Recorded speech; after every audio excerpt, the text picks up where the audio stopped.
Willkommen zum neuen Video. Es geht heute hier um diesen Schrank, den ich ein bisschen verändern möchte, aufmotzen möchte. Ein Video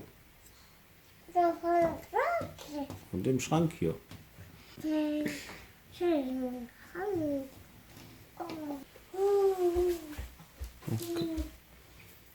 Wir hätten hier gerne einen Holzschrank gehabt, also komplett aus Holz, aber wir haben leider keinen gefunden, den man kaufen könnte, und komplett selber bauen ist ein riesiger Aufwand.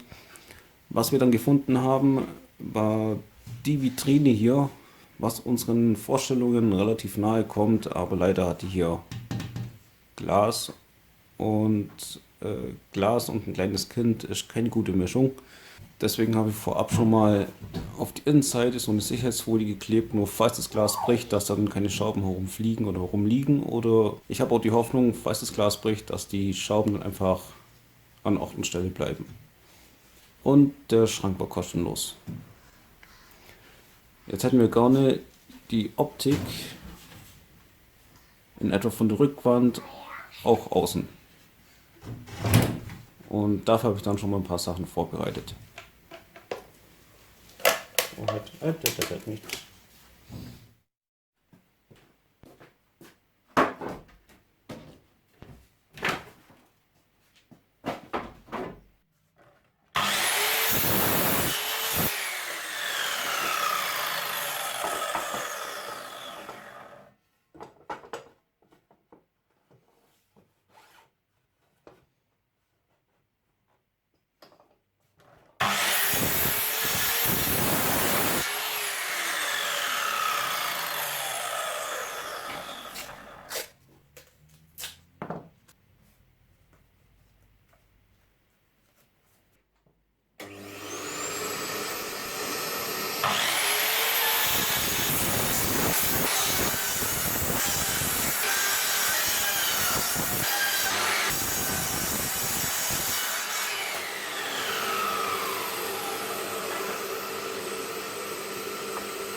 Bevor ich jetzt anfange zu schleifen, wollte ich euch das hier noch zeigen. Hier in dem Bereich liegt das Brett flach auf und das Silikon wird recht gut verteilt und hier passiert eigentlich recht wenig. Nur hier am Randbereich weiß ich nicht genau, was passiert ist. Irgendwie hat das Holz verzogen während dem Aushärten. Also ich hätte Schraubzwingen hinmachen sollen. Aber es war dann so eine Situation, wo ich mir gedacht habe, okay, wird schon alles passen, Schraubzwingen brauche ich nicht oder es irgendwie einspannen. Aber war dann leider jetzt nicht der Fall. Irgendwie hat sich das Holz einfach verzogen, ist dann hier am Rand ein bisschen Abgang. Es ist jetzt zum Glück nicht überall passiert, hauptsächlich am Rand, oben und unten ein bisschen, aber halb so schlimm. Ich denke mal, das wird vollkommen ausreichen und auch so gut halten. Das Resultat ist jetzt hier eine kleine Kante, beziehungsweise eine größere Kante, wie ich mir gewünscht hätte. Ich habe schon damit gerechnet, dass das Silikon ein bisschen was aufträgt und dann es leicht übersteht, aber jetzt habe ich hier fast einen ganzen Millimeter, der erstmal wieder weg muss.